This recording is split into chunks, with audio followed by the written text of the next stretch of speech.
नमस्कार दोस्तों। जय श्री राधे कृष्ण। आपका अपने चैनल भजन कहानी में आपका बहुत बहुत स्वागत है। ओम नमः शिवाय।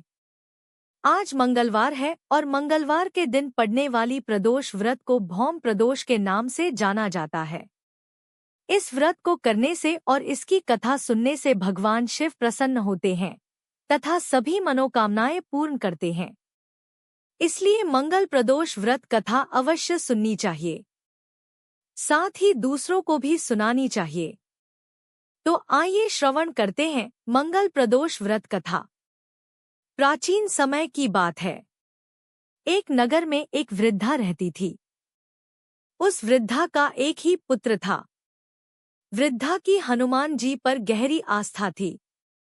वह प्रत्येक मंगलवार को नियम पूर्वक व्रत रखकर हनुमान जी की आराधना करती थी। एक बार हनुमान जी ने उसकी श्रद्धा की परीक्षा लेने की सोची। हनुमान जी साधु का वेश धारण कर वृद्धा के घर आए और पुकारने लगे, है कोई हनुमान भक्त जो हमारी इच्छा पूर्ण करे। पुकार सुन वृद्धा बाहर आई और बोली, आज्ञा महाराज, आप क्या चाहते हैं। साधु वेश में हनुमान जी वृद्धा से बोलते हैं, मैं भूखा हूँ, भोजन करूंगा, तू थोड़ी जमीन लिप दे। वृद्धा द्विधा में पड़ गई। अंततः हाथ जोड़कर बोली, महाराज, लिपने और मिट्टी खोदने के अतिरिक्त आप कोई दूसरा आज्ञा दीजिए, मैं अवश्य पूर्ण करूंगी। साधु ने 3 बार प्रतिज्ञा कराने के बाद कहा, तू अपने बेटे को बुला, मैं उसकी पीठ पर आग जलाकर भोजन करूंगा। यह सुनकर वृद्धा घबरा गई, परंतु वह प्रतिज्ञाबद्ध थी। उसने अपने पुत्र को बुलाकर साधु को सौंप दिया।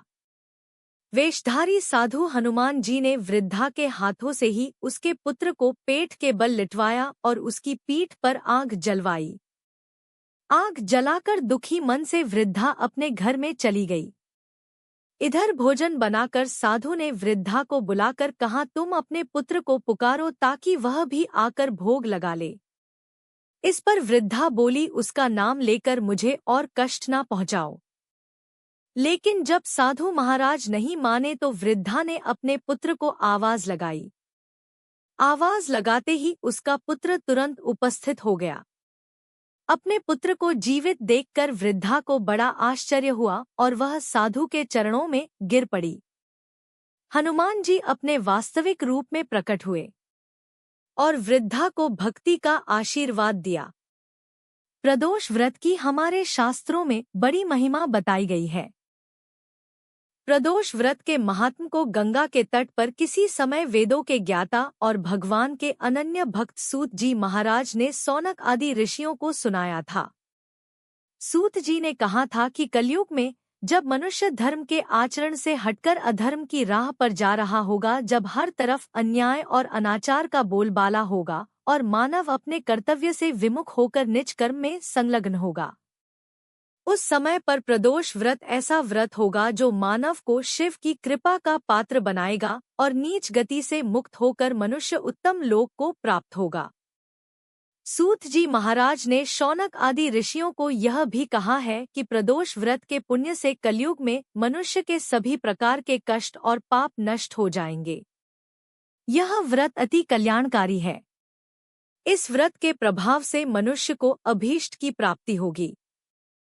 सूत जी ने शौनक आदि ऋषियों को बताया कि इस व्रत के महात्म को सर्वप्रथम भगवान शंकर ने माता सती को सुनाया था। मुझे यही कथा महात्म महर्षि वेदव्यास जी ने सुनाया और यह उत्तम व्रत महात्म मैंने आपको सुनाया है। प्रदोष व्रत विधान सूत जी ने कहा है कि प्रत्येक पक्ष की त्रयोदशी तिथि के व्रत को प्रदोष व्रत कहते हैं। सूर्यास्त के पश्चात और रात्रि के आने से पूर्व का समय प्रदोष काल कहलाता है और इस व्रत में महादेव भोले शंकर की पूजा की जाती है। इस व्रत में वृत्ति को निर्जल रखकर व्रत रखना होता है। प्रातः काल स्नान करके भगवान शिव की बेलपत्र, गंगाजल, अक्षत और धूप दीप सहित पूजा करें। संध्या काल में पुनः स्नान करके इसी प्रकार से भगवान शिव जी की पूजा करें। इस प्रकार प्रदोष व्रत करने से व्रती को पुण्य मिलता है और अंत समय में उसे मोक्ष की प्राप्ति होती है। उम्मीद है आपको मंगल प्रदोष व्रत की कथा अच्छी लगी होगी। अगर आपको यह वीडियो अच्छी लगी हो तो कमेंट सेक्शन में ओम नमः शिवाय लिखना ना भूलें। धन्यवाद। जय श्री राधे कृष्ण।